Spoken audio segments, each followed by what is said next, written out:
Hi there, I'm Richard. Welcome to Burning Spears. Today is a real great day. Today is one of my favorite curries. It's a mutton curry.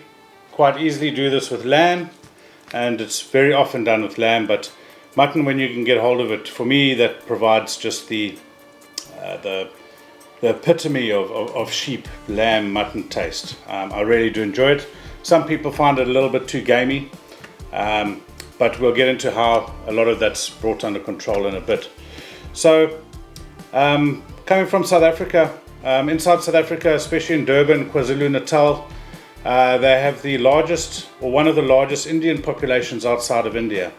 The Indians were brought in as indentured labor to work cane fields, and since then have become an absolute integral part of South African culture and diversity. And luckily these days we celebrate all of our culture and diversity. So naturally they bring so much spice and flavor and color and life to our country. So I was able to spend quite a bit of time in KwaZulu-Natal. I worked up there for a number of years, and I spent a lot of time with an Indian family, and I ate a lot of curry because I love it, so I can have it for breakfast. It's really good, and their spice profile is quite spicy. It's not a burn your mouth off, but it's there. It's evident, and it builds in notches and increments, so that hopefully by the end of it you've got a little bit of a tear in your eye and your nasal passages are clear, and if you're lucky it goes on to clear the rest of your plumbing. So we're going to cook this curry today. I'm going to go through what the way that I have learnt and stolen, and the guidance that I've received. Curry, in South Africa you have curry. You don't have Northern Indian, Southern Indian. Each family has cooks curries and variants of curries, chutneys, etc.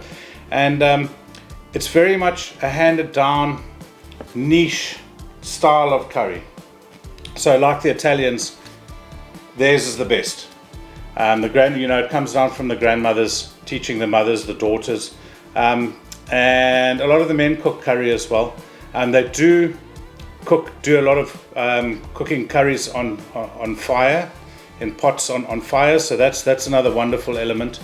And generally, there's a lot of similarities in the base technique that you'll see today. I'm sure everyone will agree that it's fairly similar, but there's always some little tricks and tweaks and stuff like that. And I've spent all this time eating and cooking with an Indian family, and I'm sure that there's some secret ingredients that I'm not privy to, that they're snuck in behind my back, because it's incredibly difficult for me to reach that same level of flavor that I get when eating their food, as much as I practice, etc. But of course, instinctively, they have an amazing sense of spice, down to the amount that they'll use when they use a different brand of spice, and they really focus on their brands of spice. And you'll get the odd brand that'll hit the airwaves, and everyone will try it and rave it, but generally people will go back to their roots and back to how they cooked it, and it's really special. So what I'll do is I'll move off pan into the ingredients, just run through them quickly, and then the whole process begins. It's fairly intricate. It's not as simple as a lot of simple curries or plain curries out there, but this is my KZN family's way of cooking curry. There are many different ways, so disclaimer on their part, and I hope I do it justice. Let's have a look. And the other thing is, I will be cooking this in a potjie today, which is a Dutch oven, a three-legged witch's pot. That's another a piece of South African culture that's very ingrained with the potjie, of course, the pot food that's cooked. So I'm not making a potjie per se, I'm just using the pot to cook the curry in, and it will be on charcoal. One of the very few times you will ever see me use briquettes, charcoal briquettes, is with a potjie, because you can control the heat a lot better. I never use the briquettes on any other barbecue that I do. I regard them as the chicken nuggets of the charcoal world. Stay away from them, in my opinion. Right, let's get onto it. Okay, so I've got about 4 kilograms of mutton here. Now, in accordance with the correct way it's done, the fat's taken off the mutton so that it's not over oily. Remember, you traditionally have a lot of oil that's tempered and pulls out all the spice in there. You don't want to overdo it on the oily front. Also, mutton fat renders out really strong. It'll kill the purity of the spices and the gravy that you're trying to achieve. Meat is simply the protein that's in the delicious curry sauce, so you don't want to override it, and you don't want to override the subtleties to it. Yes, there will be subtleties because of the amount of effort that goes in. It's not just about spice and hitting. So there's about 4 kilos, well washed and defatted. There's some bone to provide flavor, etc., etc.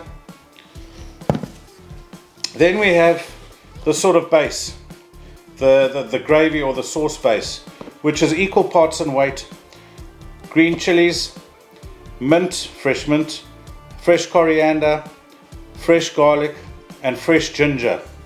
So that's all blitzed up into a paste. You'll see the color that it gives and the base, and this adds some flavor. With the amount of green chilies, it doesn't really make it over hot. The heat you get is from some of the other ingredients, so that'll go on there. Then the oil that we use, vegetable oil, not an olive oil. You do quite a lot of high heat tempering of the oil, so the oil tempers the spices and itself gets tempered and flavored by a lot of them. So this will be what starts tempering the oil. Then we're going to have onions, we're going to have tomatoes that go in. Tomatoes are an integral part. They start building the depth and the consistency of the gravy or the sauce. That's where it begins. And then the dry spices will go onto there to provide a nice amount of grip on the tomatoes that will go through and flavor everything else. Then the meat will go in. After the dry spices, meat will go in, and then coriander and green chili split in half but still together will go in the braising section, but you'll see all of that. So we have tomatoes, onions, potatoes, fresh coriander, green chilies, curry leaf, green chilies, bay leaf. I've got 2 fresh ones and a dry one. We have cumin or jeera, star anise, cinnamon, then ground green cardamom. I had some fresh, I roasted and toasted. Real flavor bomb, this stuff. Then on the dark spices we have dhania or coriander and jeera cumin powder, and then of course a good garam masala. So garam masala, being roasted and then ground up, is one of the few spices you can add in later, because it doesn't need so much tempering like the raw ground spices. So keep that in mind, and you'll see that these have been brought to me from South Africa as this brand, which is a favorite as used by my KZN family. We've got some crushed chilies for heat. You could use dried chilies in there, but we have crushed. Then on the red side we have extra special Durban masala, extra special mother-in-law masala. Mother-in-law because it's as sharp as a mother-in-law's tongue. It's spicy. We have, and then if you thought it was hot enough, we have extra special hot curry powder, and we have extra special chili powder, turmeric, and that's about it for the ingredients. You will see them going in. Now I don't of course have the feel that other people do for these spices, so I've got some approximate measurements, but of course the Indian community just freehand and free pour because they've got such a good knowledge and feel for spices, unlike me. Okay, so like I mentioned earlier, sort of equal parts ginger, garlic, green chili, fresh coriander leaf, fresh mint, and also of course the curry leaves. They go into the paste as well, which I didn't mention earlier. So I'm going to blend it up. I'm going to mix it all together in a bowl and then blend it up to get a nice sort of pesto pasty type feel. It must be fairly smooth and not gritty, but of course not an absolute fine puree. It doesn't have to be there. I do have some water on standby in case I get too much of a dry result, but should hopefully not have to need it.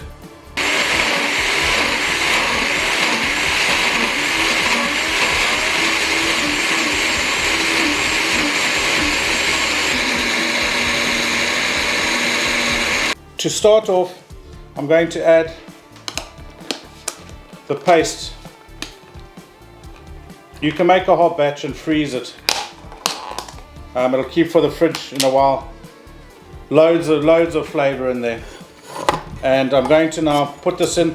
You can put yogurt or buttermilk, soured milk in with all of this to tenderize the meat a few hours before, but I'm going to be doing a lot of braising for a long time, so I'm not going to bother. But that'll also can add to the consistency.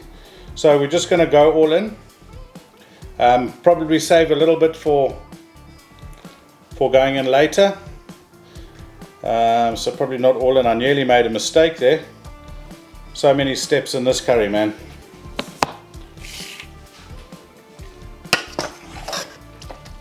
So the size of the meat that's been cut here, I'm going to be using this curry predominantly to make a Bunny Chow, which I'll get into later. So you want bite-sized bits of meat in. You might have these cooked, chopped larger for standard curry and rice. But for the purpose of today, I'll cut them nice and small. Okay, so that I'm going to set aside. It's a cool day, they don't have to go in the fridge. You can do this way before time. You could cling wrap it and have it overnight in the fridge if you wanted to.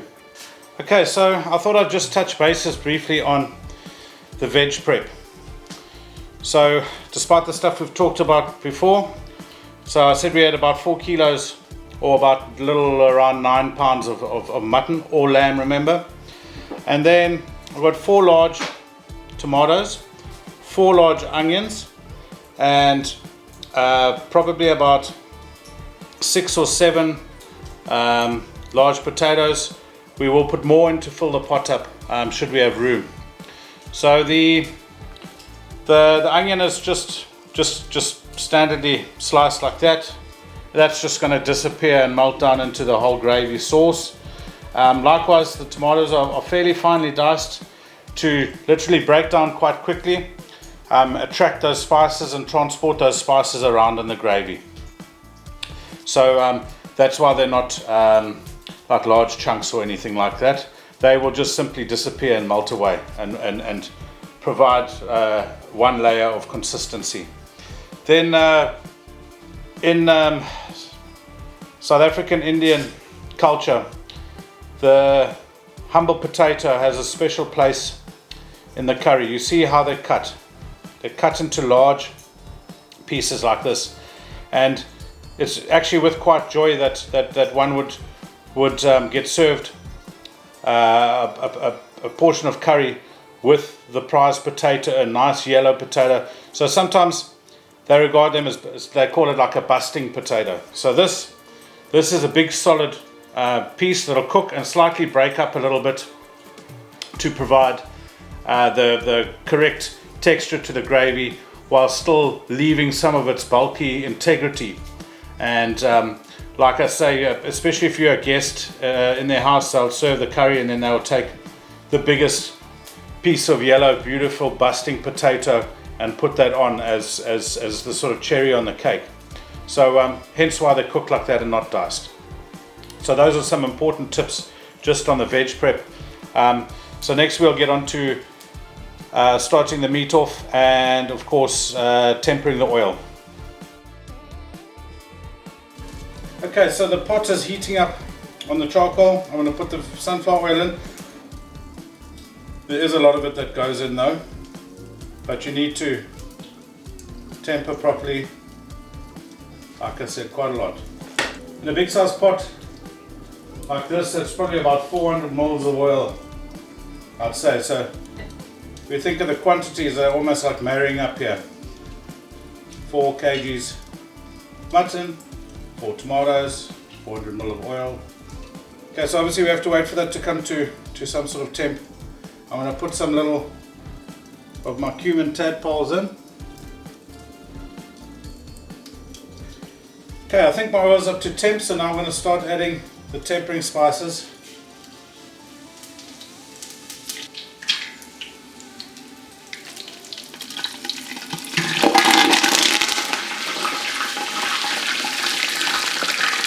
That was the raw bay leaf, by the way, not an atom bomb.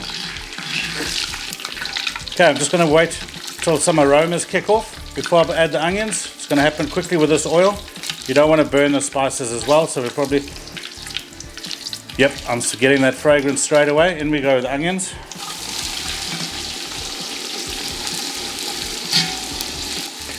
So we just want the onions to get sort of translucent. We don't want to take them to any brown stage. We are not French. When I'm not trying to go too far with my onions, I will wait until everything's just broken up.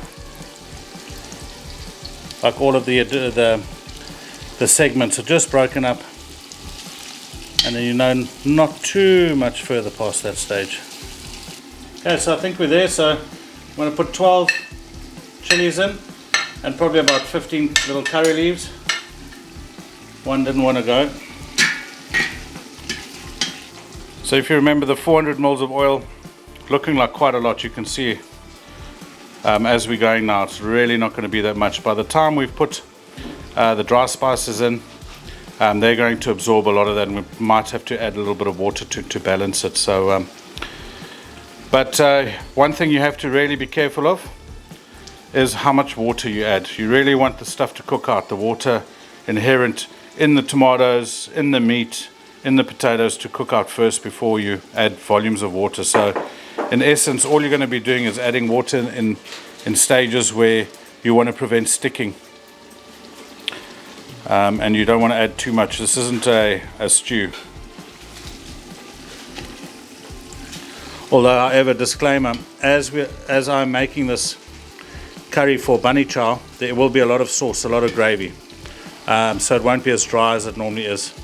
You'll see why later on. I'm going to chuck some chilies in. So chilies and black pepper, they need to be tempered. Black pepper really brings out a lot of flavor if it's put in oil in the beginning, the same as chilies do. So that was about 2 tablespoons of crushed chilies that I put in there. And now the oil will start changing color.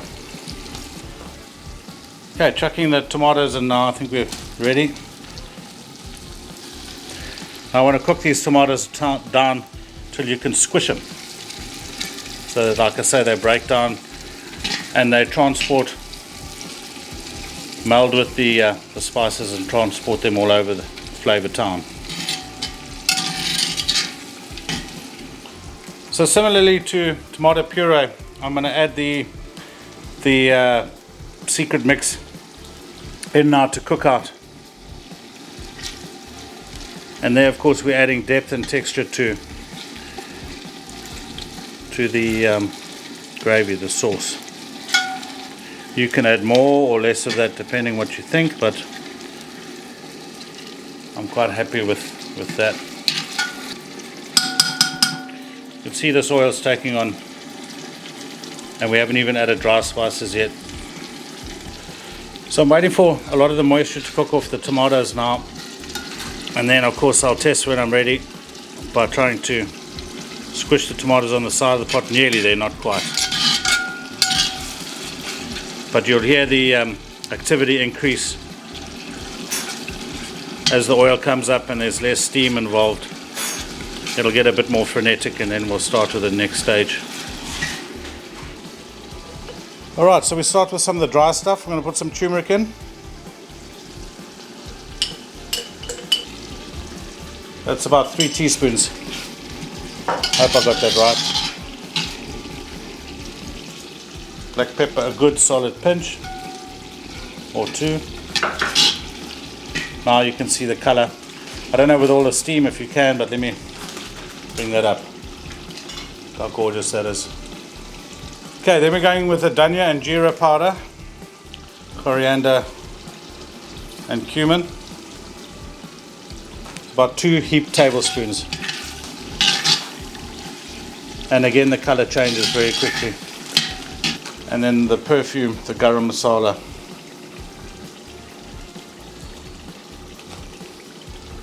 Probably a similar amount. Maybe just a little bit more for health, sustenance and living. And then easy on the cardamom, the freshly roasted and ground green cardamom pods. 2 teaspoons only, because it's such a banger of a spice. Okay, and put some curry. We can start with the red spices. The brown spices are done now. Now I'll put the red spices in. I'm going to go for the hot curry powder. And again, we're going to go heavy on this, 3, because I like a bit of spice. So 3 tablespoons of that in there, heaped tablespoons. Then to amp it up a notch, I'm going to put some chili powder in there. See how solid it's getting now. 3 tablespoons of chili powder.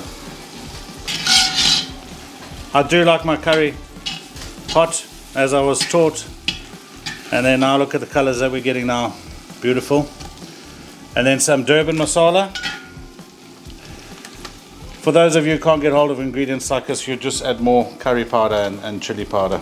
So that's the Durban masala. And we've still got one more to go, I think. Ah, look at that. Okay, mother-in-law masala. 2 tablespoons. Now you'll see that all of that oil is soaked up now. It's dry, oily, and you just need to make sure she doesn't catch. If it does catch, you just put a little bit of water in small amounts, small doses. Keep moving, keep working it. Okay. So I'm getting a little bit of catch here.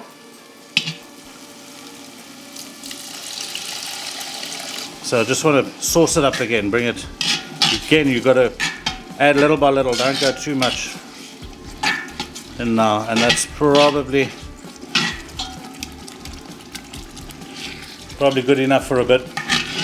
We'll just keep an eye on it, just to stop it sticking. Like I say, you can see it's still got great sheen and oil on it. And the smell is just, it's dancing. The smell is banging.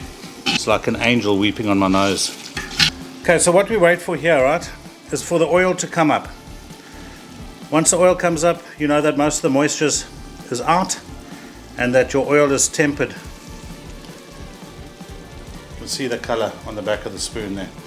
So you know that there's a lot of flavor in that oil now, and it's going to do its dance. On a pot like this with a curved edge, you need to watch the edges as well for sticking. I've got a little bit of sticking there. So once I'm happy with the oil coming up, the meat will go in next, and then we will be quite strict with any water.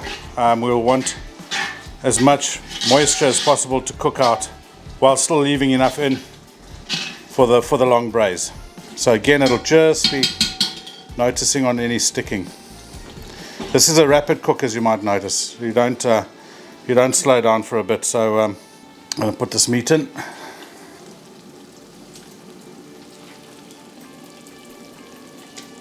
And I hope you can see this on camera, the change in color on the meat. This is just the best part. Really is gorgeous, gorgeous base we've got going there. All these gurgling noises are so satisfying. Probably be gurgling tomorrow as well. Alright, so if you look closely, it's quite dry. That's how you want it. You want the moisture to cook out the meat. So I'm going to put the lid on for a bit to let it braise and steam, and just keep checking on catching. If it catches, then I'm going to start moving my embers away. cooking on the stove, you obviously don't need to worry about. Really happy with that so far. Right, let's have a little look. So you can see the water's come up, right? Coming out of the meat. Compared to that dryness that we saw before. And look more, no catching. So I think we're very nearly ready for the potatoes to go in. I'm just going to close the lid and give it another few minutes. Make sure a lot of the water's up. But look at the gorgeous consistency of that gravy so far. Okay, so don't want too much more moisture to cook out of the mutton, otherwise it'll get dry, and we've got a long braising process ahead. So we're going to add some water, some hot water, and try not to put the fire out. So I'm putting a lot of water because, like I said, I need extra gravy for the bunny chow. So those of you who know a good curry, don't kill me for turning into a soup at this stage, but it'll all work out. It's probably about 3/4 of a litre. You notice I haven't added any salt yet. I want the meat to retain its integrity for as long as possible.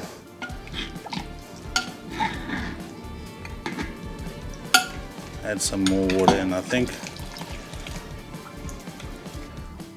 Alright, so I'm going to add some of the last green chilies. Probably about 10 or 12 of those again. And the curry leaves. Curry leaves are essential. Never omit those. Do not buy dried, do not buy frozen, buy fresh. Find them, hunt them down, cook curry when you can get them. Don't leave them out.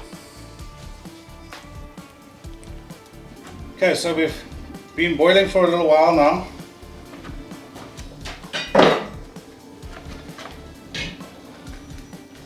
I need to check if the meat just starts breaking.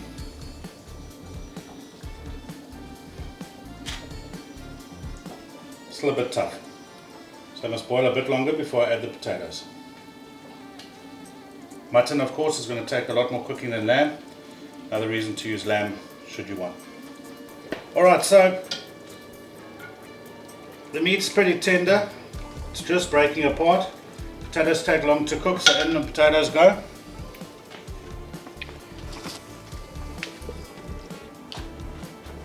Then you'll notice that this is where the salt goes in.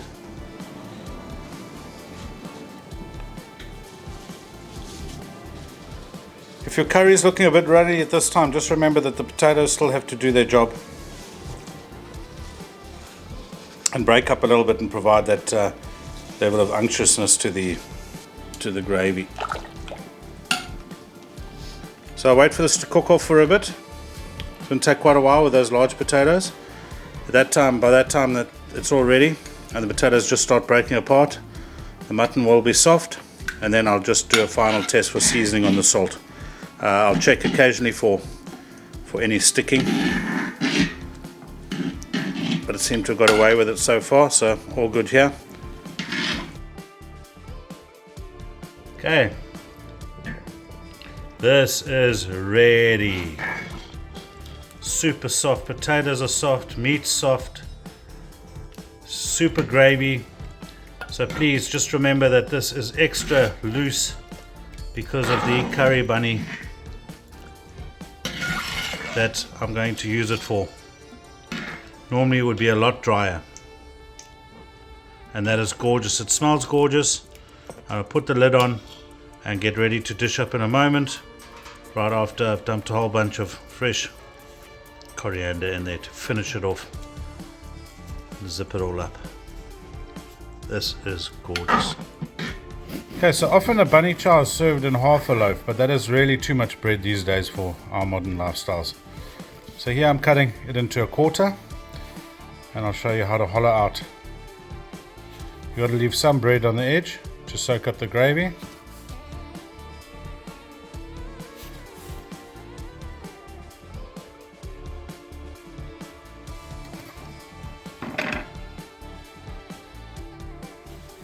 Just like that.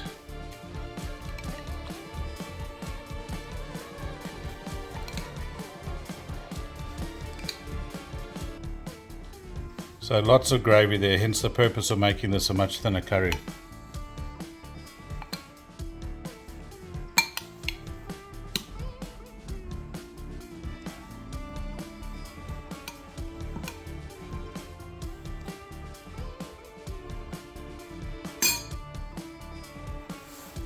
And then no curry bunny in Durban is complete without either one of these or more.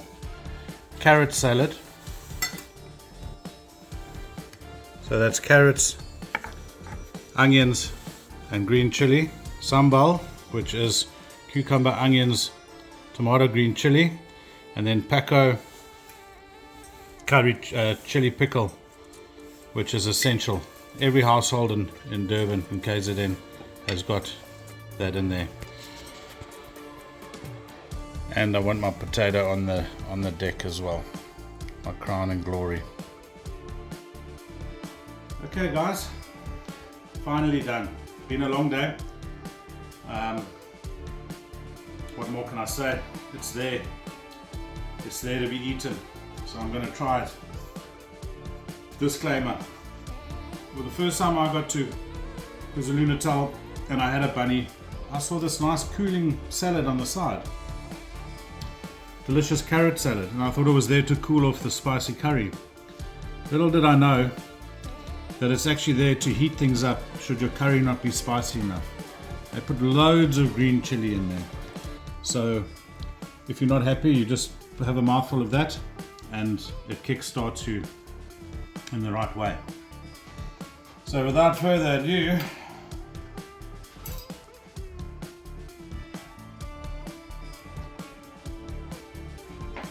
delicious. That is so tender. And that's mutton, guys, not lamb. Not dry, it's moist. There's my gravy soaker, my potato. Half the point of eating a curry. Look at that thing. It is just full of flavor from being cooked in there. Full of heat. Mutton. I know lamb and mutton isn't incredibly popular in the States, but it should be. It really should be.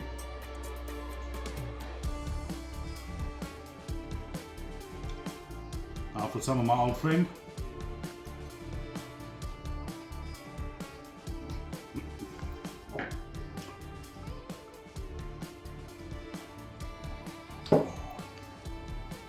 As I said, it's there to pick things up.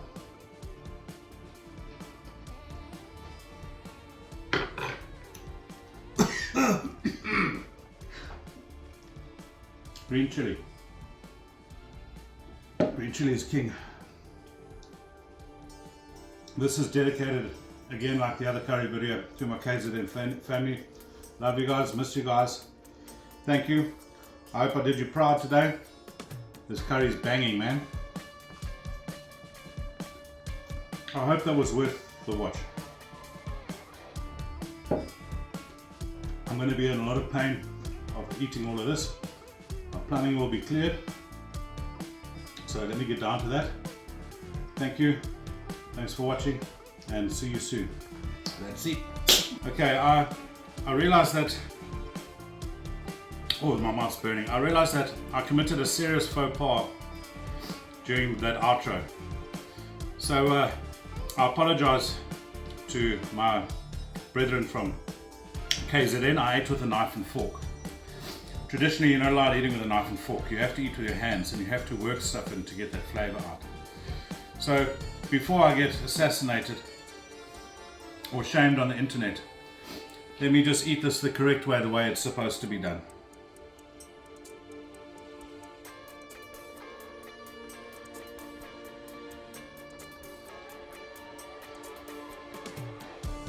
Sorry guys, I apologize once again.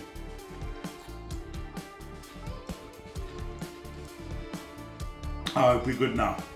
Cheers.